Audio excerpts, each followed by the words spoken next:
আমাদের লাগাতার অনশনের যে 22তম দিন চলছে, সেই মঞ্চে আপনাদের সকলকে স্বাগত জানাচ্ছি। যে ধারাবাহিক আন্দোলনের সংগ্রামী যৌথ মঞ্চ চালিয়ে যাচ্ছে, আগামী দিনে আমরা একগুচ্ছ কর্মসূচি নিতে চলেছি। আজকে তারই ঘোষণা আমরা করতে চলেছি। সংগ্রামী যৌথ মঞ্চের এখানে যে লাগাতার অনশন চলছে, সেই অনশনকে সমর্থন করে আগামী 18 তারিখ দক্ষিণ 24 পরগনা জেলার কোথায় হবে, বারুইপুরে জেলা অফিসের সামনে, ডিএম অফিসের সামনে একদিনের প্রতীকী অনশন কর্মসূচি হবে। আগামী 22 তারিখ, 22শে ফেব্রুয়ারি, ওই দিন গোটা রাজ্য জুড়ে সমস্ত সরকারি অফিসে কর্মবিরতির ডাক দিচ্ছি আমরা। আগামী 3 তারিখ 3রা মার্চ রবিবার রানী রাসমণি রোড থেকে শহীদ মিনার পর্যন্ত মহামিছিল এবং শহীদ মিনারে মহাসমাবেশের ডাক দিতে চলেছে সংগ্রামী যৌথ মঞ্চ। এবং তারই সাথে আগামী 6 এবং 7ই মার্চ, এই 2 দিন আমরা গোটা রাজ্য জুড়ে সমস্ত ক্ষেত্রে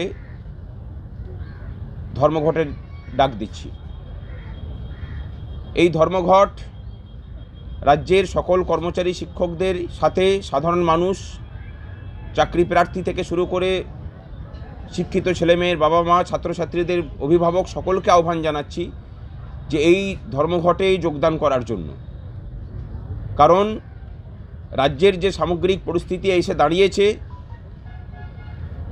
সেটা আইন শৃঙ্খলা হোক, সেটা আর্থিক স্থিতি হোক, যে ধরনের পাহাড় প্রমাণ দুর্নীতি প্রত্যেক ক্ষেত্রে বাসা বেঁধেছে, এছাড়া আমাদের দ্বিতীয় কোনো রাস্তা আছে বলে আমরা মনে করছি না। এবং পশ্চিমবঙ্গে সাধারণ মানুষ থেকে শুরু করে চাকরি প্রার্থী সহ চাকরিজীবী যারা চাকরি করছেন, তাদের সকলের শ্রমের যে অবমূল্যায়ন হয়েছে, সেই অবমূল্যায়নকে রুখতেই এই 2 দিনের ধর্মঘটে ডাক দিচ্ছি।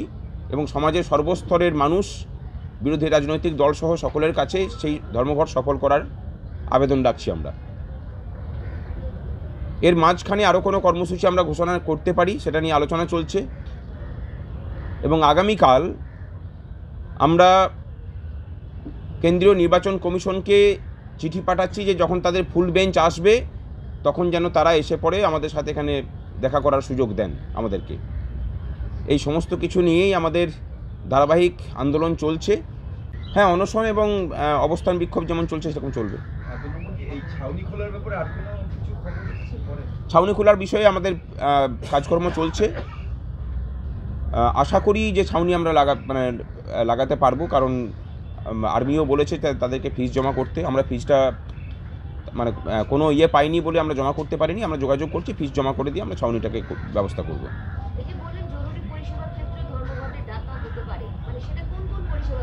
ধরুন জল সাপ্লাইয়ের ক্ষেত্রে যারা অস্থায়ী কর্মচারী আছে, তাদের যে বঞ্চনা, সেটা নিয়ে জল সাপ্লাই বন্ধ হতে পারে। এর আগে আমরা ডাক দিয়েছিলাম, তখন পিএইচই ডিপার্টমেন্ট আমাদেরকে ডেকে বলেছিলেন যে ধর্মঘটটা প্রত্যাহার করে নিন, আমরা সমস্ত সমস্যা মিটিয়ে দেব। তারপর থেকে আর তারা সময় দেননি। দীর্ঘ প্রায় 3-4 মাস কেটে গেছে, তারপর থেকে আর তারা সময় দেননি। সেই কারণে আমরা আবার এটাকে সংযুক্ত করছি। তার সাথে অন্যান্য সমস্ত ডিপার্টমেন্টই যুক্ত থাকবে। দেখুন, সরকার যেটা করতে পারে সেটা হচ্ছে যে ধর্মঘট করলে একদিনের বেশি, যেদিন ধর্মঘট হবে সেই দিনের বেতনটা দিতে পারে না, দেবে না আইনগতভাবে। এছাড়া সরকারের আর কিছু করার নেই। আর এর আগে যে ধর্মঘট করতে দেবে না বলছেন, আমরা সরকারের সেই না করতে দেওয়াকে উপেক্ষা করেই কিন্তু 10ই মার্চ ধর্মঘট করেছিলাম। এবং 5 দশকের মধ্যে সেই বোধহয় প্রথম যে ধর্মঘটটা সফলও হয়েছিল।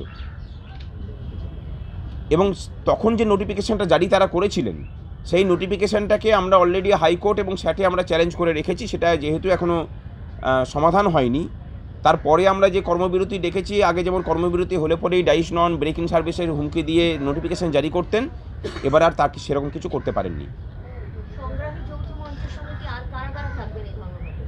সমস্ত শিক্ষক কর্মচারীরা থাকবেন। কোন কোন সংগঠন থাকবে না থাকবে সেটা বলতে পারছি না। সংগ্রামী যৌথ মঞ্চের মধ্যে যেসব সংগঠন আছেন তারা থাকবেন, কিন্তু আমরা তাদের থেকে বেশি করে গুরুত্ব দিচ্ছি সাধারণ কর্মচারী, শিক্ষক, স্থায়ী অস্থায়ী কর্মচারী, তাদের সবাইকে। না, ডিউটি করতে যেহেতু নিরাপত্তার বিষয়টাকে সামনে রেখে আমরা ডিউটি বয়কটের ডাক দিয়েছিলাম পঞ্চায়েত ভোটের সময়, সেই জন্য এবং এখন থেকেই যেহেতু নির্বাচন কমিশন ঘোষণা করেছে যে প্রত্যেকটা বুথেই কেন্দ্রীয় বাহিনী থাকবে, আমরা ডিউটি করতে যাব না, আমরা সে কথাটা বলছি না, কিন্তু মানুষ যাতে মানুষের ভোটটা দিতে পারেন তার জন্য একগুচ্ছ পরামর্শ আমরা নির্বাচন কমিশনকে লিখে জানাবো। আগামীকালকে আমরা সেই চিঠি পাঠাচ্ছি, তখন আমরা প্রেসের হাতে তুলে দেবো সেই চিঠি। সমস্ত সরকারি অফিসে যদি পরিস্থিতি না বদলায়, জরুরি পরিষেবাগুলোর ক্ষেত্রেও ধর্মঘট হবে।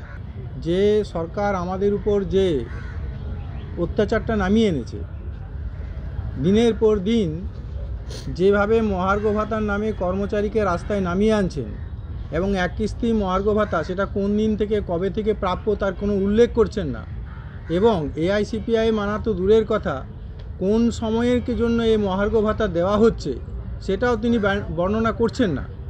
তাহলে মহার্ঘ ভাতাটা সম্পূর্ণভাবে সরকার যেটা মনে করছে ঐচ্ছিক, সেটা আমরা মেনে নিচ্ছি না। সেই মহার্ঘ ভাতার স্থায়ী আদেশনামা এবং অন্যান্য দাবিতে আমরা এবার ধর্মঘটের দিকে যাচ্ছি। 10ই মার্চ আমরা ধর্মঘট করেছিলাম 2023-এ, আগামী 6ই মার্চ থেকে আমরা দুদিনের ধর্মঘটের দিকে যাচ্ছি। সরকার আমাদের সঙ্গে একটা নেগোসিয়েটিং বডি তৈরি করুন, আমাদের সঙ্গে আলোচনা করুন। যদি মনে হয় যে ধর্মঘট অবৈধ, তাহলে সরকারকে তা আগে থেকে বলে দিতে হবে। এই দাবি আমাদের থাকছে এবং সেই দাবিগুলোকে সামনে রেখে 22 তারিখ আমরা কর্মবিরতি করছি। কর্মবিরতিতে আমরা প্রত্যেকটা সরকারি অফিস প্রতিষ্ঠানে গিয়ে কর্মচারীদেরকে ওয়াকিবহাল করতে চাই যে এইভাবে সরকারি কর্মচারীদের অধিকারগুলোকে কেড়ে নেওয়া যাবে।